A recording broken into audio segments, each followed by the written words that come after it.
সাইয়েদনা মূসা আলাইহিস সালাম আল্লাহর একবার জিজ্ঞেস করলেন, আল্লাহ মাইয়াকুনু জালিসি ইয়াউমাল কিয়ামা, আল্লাহ আমার সাথে কিয়ামতের দিন জান্নাতে সাথী কে হবে? আল্লাহ বললেন, জালিসুকা ফিল জান্নাতি জাজ্জার, তোমার সাথী হবে কিয়ামতের দিন বিচার শেষে জান্নাতে যখন ঢুকবা তোমার সাথী হবে একজন কসাই। কসাই চিনেন? কি করে? গোশত কাটে। সাইয়েদনা মূসা আলাইহিস সালাম অবাক হলেন, ঘটনা কি? কসাই? আমি হইলাম নবী আর আমার সাথে জান্নাতে থাকবে? হাউ কাম ইটস পসিবল, এটা কিভাবে সম্ভব? আল্লাহ বললেন, নিজেই দেখে আসো এটা কেমন কসাই। সাইয়েদনা মূসা আলাইহিস সালাম ছদ্মবেশে কসাইয়ের দোকানে দাঁড়িয়ে রইলেন।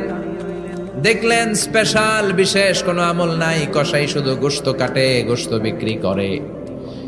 দিন শেষে দোকান বন্ধ করে প্যাকেটের ভেতরে গোশত নিয়ে বাড়িতে রওনা হয়েছে। বাড়ির ভেতরে ঢুকে যাওয়ার পর সাইয়েদনা মূসা আলাইহিস সালাম ঘরের দরজার কড়া নাড়লেন। কসাই বলে, মান আনতা, তুমি কে? মূসা আলাইহিস সালাম বললেন, আনা মুসাফির, আমি মুসাফির, থাকার জায়গা নেই, আপনি যদি থাকার জায়গা দেন আপনার বাড়িতে থাকবো। কসাই বলে, আসেন। সাইয়েদনা মূসা আলাইহিস সালাম ঢুকলেন। কসাই বলে, এই ঘরে একটু থাকেন, ওই ঘরে আমার একটু কাজ আছে।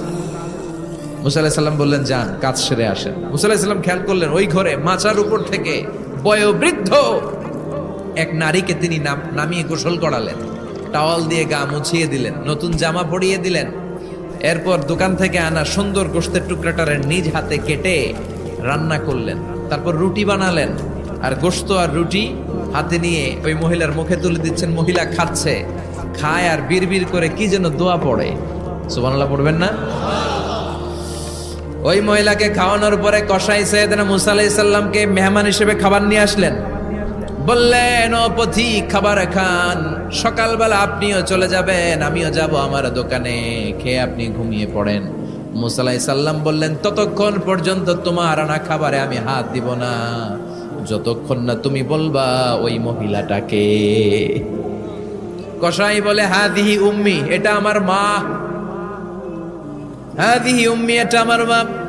এই দুনিয়া এই মা ছাড়া আমার কেউ নাই, আমিও ছাড়া আমার মায়ের কেউ নাই।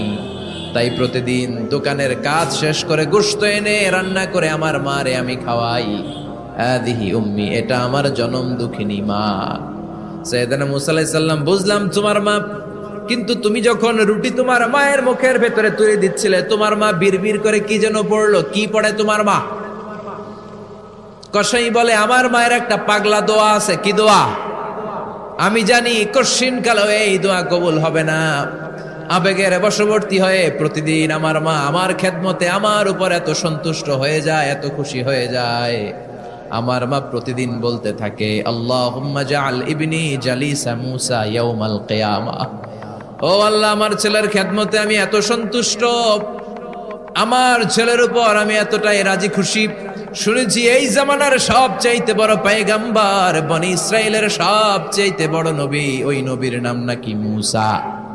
ও আল্লাহ, আমি এত কিছু জানি না, এত কিছু বুঝি না, এত কিছু চাই না, তোমার দরবারে শুধু একটাই চাওয়া, একটাই ফরিয়াদ, তুমি আমার ছেলেরে কিয়ামতের দিন মূসার সাথে হাসর নসিব করে দিও। আমার ছেলে কসাই ছেলেটারে তুমি মূসার জান্নাতের সাথী বানিয়ে দিও। আল্লাহুম্মা জাআল ইবনি জালিসা মূসা ইয়াউমাল কিয়ামা। জালিস মানে ফ্রেন্ড, বন্ধু। আল্লাহ, জান্নাতে আমার ছেলেরে তুমি মূসার বন্ধু বানিয়ে দিও। মূসা আলাইহিস সালাম এবার বুঝতে পারলেন। তিনি বললেন, ঘটনা তো এই জায়গায় এতক্ষণে বুঝতে পেরেছি, কেন আমার সাথে মুফাসসির যাবে না, হাফেজে কোরআন যাবে না, শহীদরা যাবে না, ওলিরা যাবে না, নবীরা যাবে না, আমার সাথে জান্নাতে যাবে কসাই। এটা মায়ের দোয়া। কার দোয়া? মায়ের দোয়ার দরকার আছে না নাই?